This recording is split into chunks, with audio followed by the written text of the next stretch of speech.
Dear students, आज हम हाजिर हैं इंटरनेशनल इकोनॉमिक्स की एक नई वीडियो के साथ। इस वीडियो में एक बहुत इंपॉर्टेंट थ्योरी जो कि मार्केटिंग, इंटरनेशनल इकोनॉमिक्स और फाइनेंस से रिलेटेड है, उसको डिस्कस किया जाएगा। इस वीडियो को आप कंप्लीटली देखेंगे। कंप्लीटली देखने के बाद आपको अपनी आने वाली जो पोस्ट्स हैं लेक्चरशिप की, पीएमएस ऑफिसर्स की और आज जो अनाउंस हुए हैं प्लानिंग ऑफिसर्स की, उसमें आपको बहुत ज़्यादा हेल्प आउट मिल सकती है। बहुत सारे एमसीक्यूज़, बहुत सारे कंसेप्ट्स, बहुत सारी ऐसी चीज़ें जो डिस्कस की जाएँगी, वो आपको वहाँ पे हेल्पफुल रहेंगी। तो आइए शुरू करते हैं आज की वीडियो। इस वीडियो में हम प्रोडक्ट लाइफ साइकिल थ्योरी के बारे में डिटेल, उसके बाद हम देखेंगे what are the stages of product life cycle theory. फिर इसके बाद हम एक स्टेप फर्दर मूव करेंगे, what are the trade theories based on dynamic technological differences, and in the last we will discuss cost of transportation, environmental standards and international trade. Product life cycle is a term that refers to the length of a time of a product. It's introduced to consumers into the market until it's removed from the shelves. कहने का मकसद ये है कि product life cycle उस time को explain करता है जब एक प्रोडक्ट बनती है, बनने के बाद वो कंज्यूमर तक पहुंचती है, और कंज्यूमर तक पहुंचने के बाद जब तक वो मार्केट से ख़त्म नहीं हो जाती, गायब नहीं हो जाती, उस प्रोसेस टाइम पीरियड को हम प्रोडक्ट लाइफ साइकिल के तौर पे जानते हैं। उसमें देखेंगे कि किस तरीके से जो है वो प्रोडक्ट बनती है। इसको हम 4 स्टेजेस में जो है ब्रोक डाउन कर सकते हैं: introduction of the product, growth of the product, maturity of the product and decline of the product.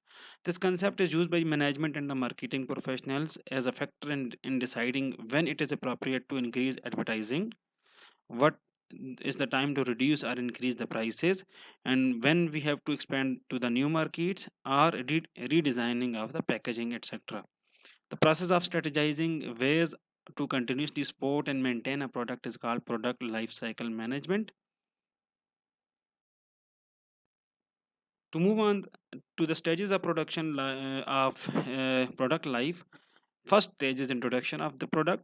In this phase, a product is introduced to the market by substantial investment in the production, advertisement, packaging and marketing of that product, so that कि different consumer जो market में prevail कर रहे हैं, वो जो potential buyers वहाँ पे मौजूद हैं, जिनके पास purchasing power है, उन लोगों को उस product से जो है वो aware किया जा सके, उनको उन प्रोडक्ट की बेनिफिट और प्रोज एंड कॉन्स के बारे में बताया जा सके, उसके कैरेक्टरिस्टिक्स से उसकी जो बेनिफिट्स हैं उनको उनको अवेयर किया जा सके, सो दैट कि वो प्रोडक्ट मार्केट में जाके सक्सेसफुली लॉन्च हो सके। जब वो प्रोडक्ट लॉन्च हो जाती है, लॉन्च होने के बाद एक स्टेज आता है जिसको हम ग्रोथ का स्टेज कहते हैं। जब वो प्रोडक्ट सक्सेसफुली मार्केट में अपने पाँव पे खड़ी हो जाती है, सक्सेसफुली सक्सेसफुली मार्केट में जो है वो अपना मकाम पैदा कर लेती है, देन ग्रोथ का स्टेज शुरू हो जाता है। इसको हम इस तरीके से समझ सकते हैं कि जब उस प्रोडक्ट की मार्केट में जो है डिमांड बढ़ना शुरू होती है, जो पहले स्टॉक आपने मार्केट में फ्लो किया होता है, फ्लोट किया होता है, वो जो स्टॉक है वो ख़त्म हो जाते हैं। अब लोग मज़ीद डिमांड करते हैं कि न्यू स्टॉक मार्केट में लेकर आया जा सके।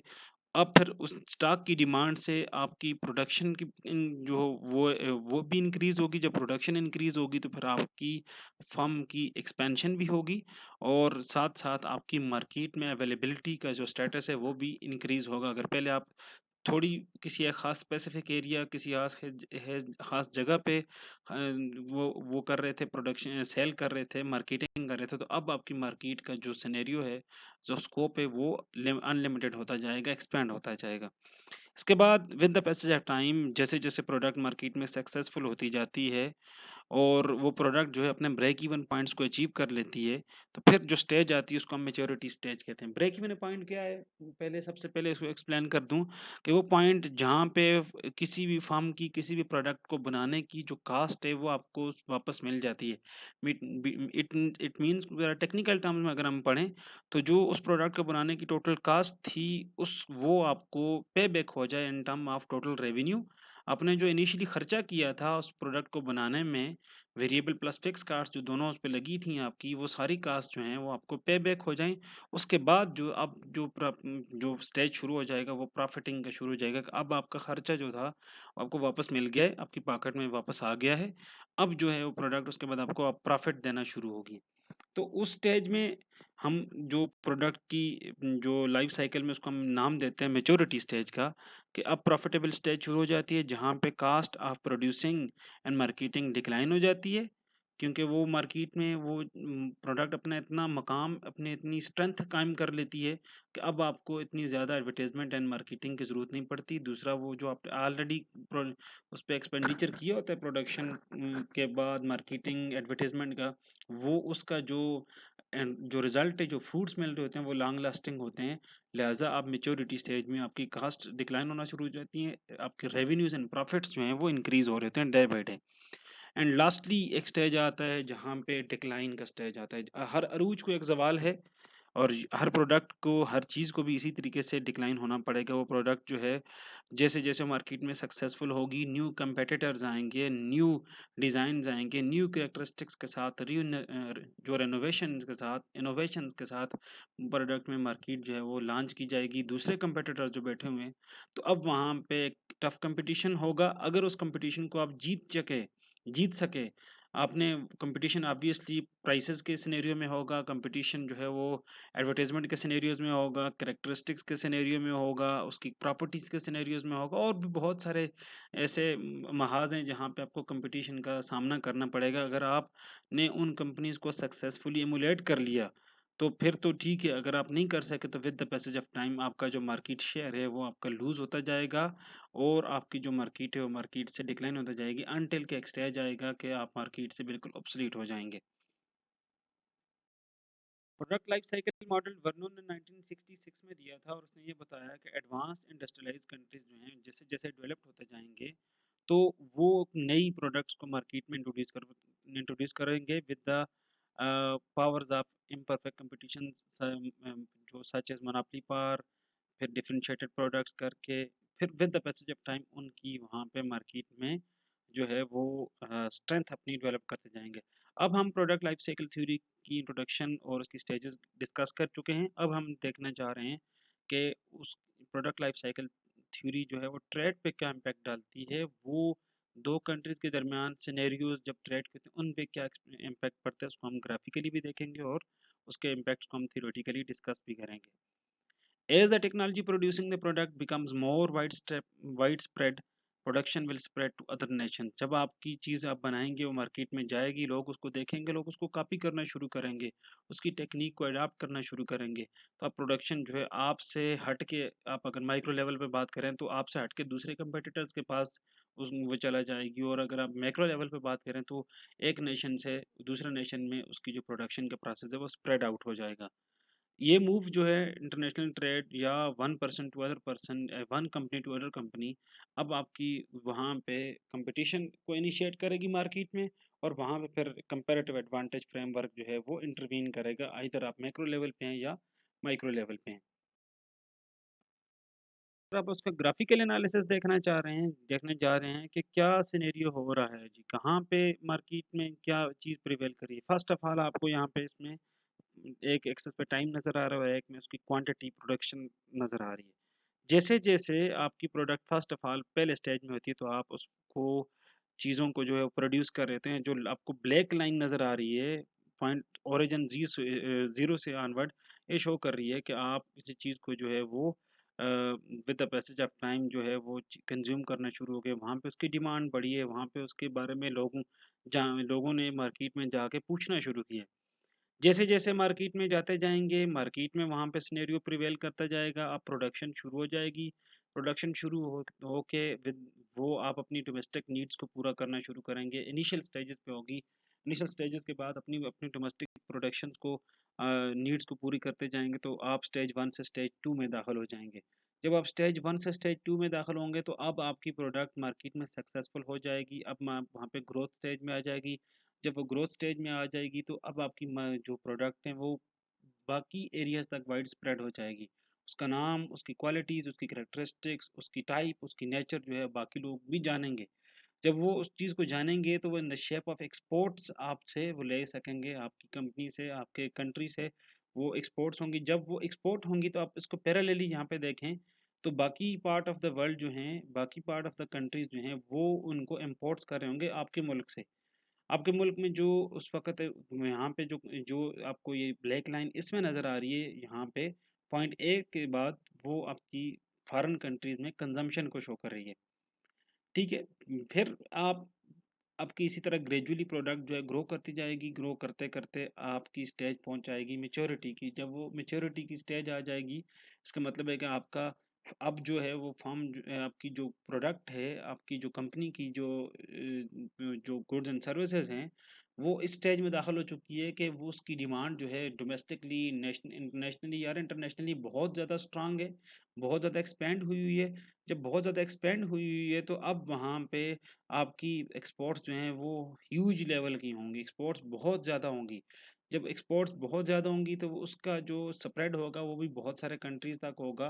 तो अब वो कंट्रीज़ जो हैं with the passage of time अब वहाँ पे आहिस्ता-आहिस्ता आपकी जो प्रोडक्ट है उसी की तरह की प्रोडक्ट दूसरी कंट्रीज़ या दूसरी कंपनीज़ भी बनाना शुरू कर देंगी। जब वो दूसरी कंट्रीज़ या दूसरी कंपनीज़ भी बनाना शुरू कर देंगी, तो अब वहाँ पे आपको एक कॉम्पिटिशन टफ सा मिलना शुरू हो जाएगा। अगर तो आपने उस कॉम्पिटिशन को ओवरकम कर लिया, अगर आपने उस कॉम्पिटिशन को पहले फ़र्स्ट ऑफ ऑल तो उसको देख लिया, ओवरसी कर लिया, आपकी पॉलिसीज़, आपकी vision, mission, goal setting statements जो हैं वो अब अगर आपकी जो डिसीज़न मेकिंग ऊपर अथॉरिटीज़ बैठी हुई हैं, अगर तो वो विज़नरी हुई, फिर तो उसको देख लेंगी टाइम से पहले ही, टाइमली उसका फिर वो उसको ओवरकम करने के लिए स्टेप्स या पॉलिसीज़ अडॉप्ट कर लेंगी। फिर तो आप मार्केट में लॉन्ग टाइम तक जो है वो प्रोलॉन्ग कर सकते हैं, एग्ज़िस्ट कर सकते हैं। लेकिन अगर आपने उसको फ़ोरसी नहीं कर सका, अगर आपकी डिसीज़न मेकिंग ठीक नहीं थी, तो फिर आपका जो है वो डिक्लाइन शुरू हो जाएगा after the end of third stage. अब थर्ड स्टेज के जब एंड पे पहुँचते हैं तो अब फॉरेन कंट्रीज़ में क्या सिनेरियो है? फॉरेन कंट्रीज़ में ये सिनेरियो कि वहाँ पे जी प्रोडक्शन भी शुरू हो चुकी है।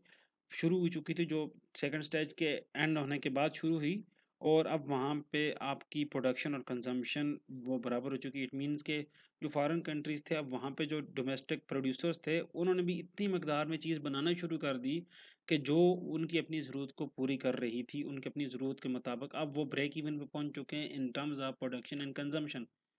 और आपके मुल्क की सिनेरियो को अगर देखें हम स्टेज 3 के एंड में तो अब जैसे वहाँ पे उनकी जो है वो प्रोडक्शन जो है इस ग्रो करना शुरू हुई तो आपकी production with the passage of time अब यहाँ से डिक्लाइनिंग ट्रेंड की तरफ जा रही है। तो फोर्थ स्टेज में आपका जो आपके साथ पास जो सिनेरियो वो ये है कि आपकी production with the passage of time decline हो रही है और ये जो आपका शेयर है, जो आपका जो हिस्सा था, आपकी जो मार्केट पे ग्रिप थी, ये अब फॉरेन कंपटीटर या दूसरी कंपनी के हाथों में जा रही है जो जिन्होंने अब अपनी प्रोडक्ट को एक्सेस प्रोडक्शन करके अब उसको वो एक्सपोर्ट करना शुरू हो गए हैं, जो कि आपको पॉइंट सी और डी के दरमियान नीचे वाली डायग्राम में नज़र आ रही होगा कि अब वहाँ पे ब्लैक एंड ब्लू लाइन का डिफरेंस जो है वो अब इंक्रीजिंग होना शुरू होगा। मीन्स के प्रोडक्शन ज़्यादा होगी, कंजम्पशन कम होगी, अब जो एक्स्ट्रा चीज़ बच रही है वो आपकी एक्सपोर्ट होगी या आप मार्केट में उसको आपको कंपटीशन मिल जाएगी जो इसी तरह ये प्रोसेस चलता रहेगा। जो दूसरी कंपनीज़ थीं, जो इमिटेट कर रही थीं, जो कॉम्पिटिटर्स थे, जो बाद में मार्केट में है या दूसरे नेशंस की थीं,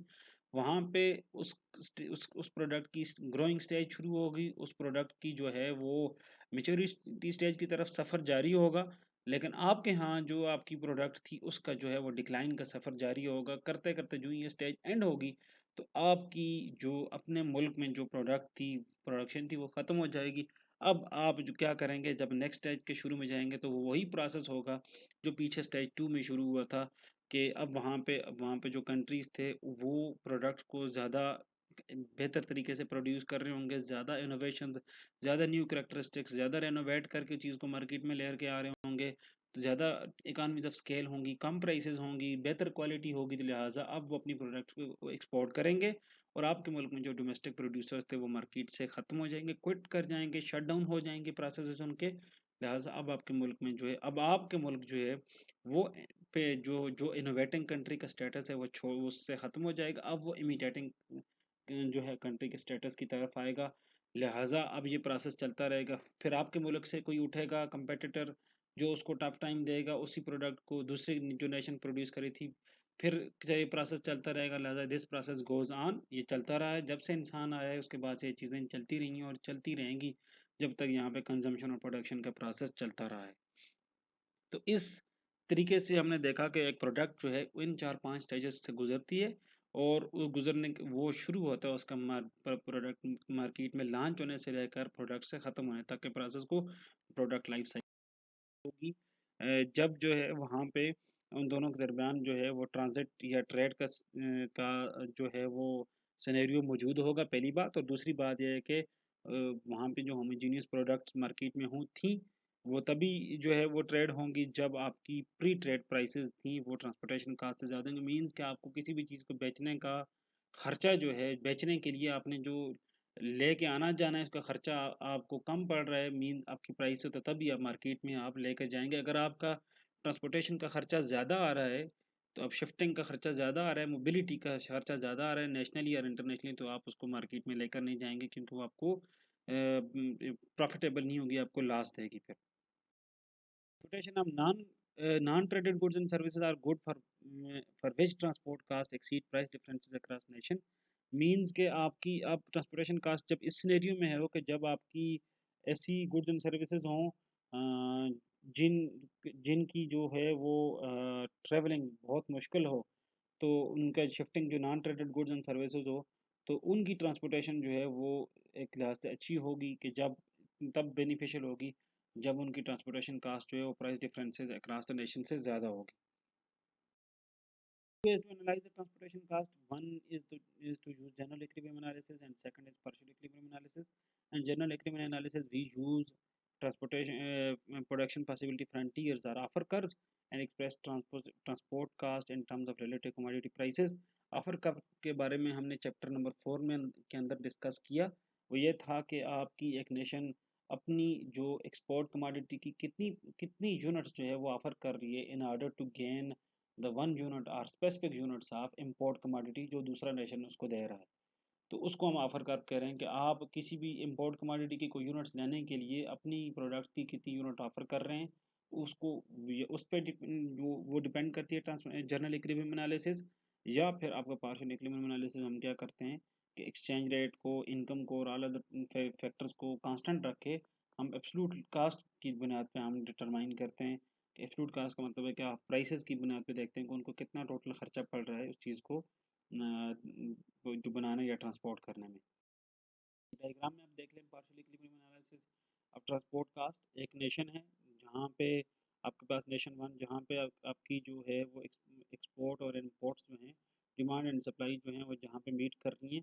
अब प्राइस अगर या जो आपकी कास्ट है ट्रांसपोर्टेशन कास्ट वो आपकी इक्विलिब्रियम प्राइस से ज़्यादा होगी, तो जो आपको जब उसकी प्राइस आपको ज़्यादा होगी तो उस चीज़ को आप एक्सपोर्ट करते जाएंगे with the passage of time. और दूसरे सिनेरियो है, दूसरा मुल्क का सिनेरियो कि अगर उसकी प्राइस जो है वो ट्रांसपोर्टेशन कास्ट से कम होगी, तो फिर जो है वो आप with the passage of time अपनी प्रोडक्ट्स को अपने मुल्क में इंपोर्ट करते जाएंगे। ये प्रोसेस चलता रहेगा अनटिल के दोनों जो है वो सेम पॉइंट पे नहीं आ जाते हैं, उनके दरमियान जो डिफरेंस था प्री ट्रेड प्राइसेस का वो ख़त्म हो जाएगा, तब तक ट्रेड जो है वो चलती रहेगी in the passage of transportation cost influence location of the product and industry. Resource oriented industries locates near the sources of raw material used by the industry. अब ट्रांसपोर्टेशन कास्ट को ख़त्म करने के लिए फिर फर्म्स क्या करती हैं, कंपनीज क्या करती हैं कि वो ऐसी जगह पे जाकर अपनी प्रोडक्शन लगाती हैं जहाँ पे रॉ मटेरियल ज़्यादा आसानी के साथ अवेलेबल हो।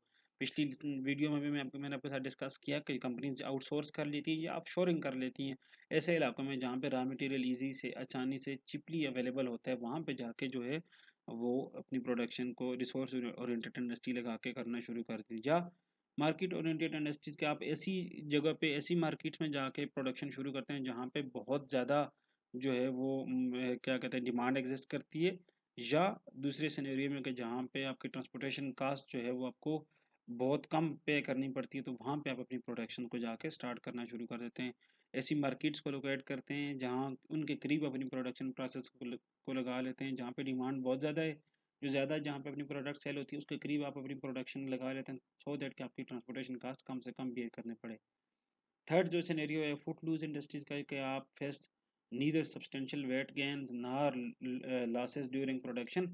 लिहाजा आप क्या करते हैं, आप अवेलेबिलिटी ऑफ अदर इनपुट्स को लीड करते हैं, को देखते हैं जो वहाँ पे आपकी ऐसे इनपुट ट्रांसपोर्टेशन कास्ट को छोड़ के बल्कि दूसरे ऐसे इनपुट्स जो कि आपकी मैन्युफैक्चरिंग कास्ट को आपकी प्रोडक्शन प्राइस को ही कम कर दें।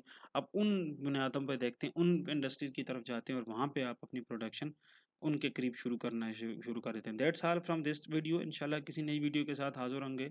टिल देन खुदा हाफिज़।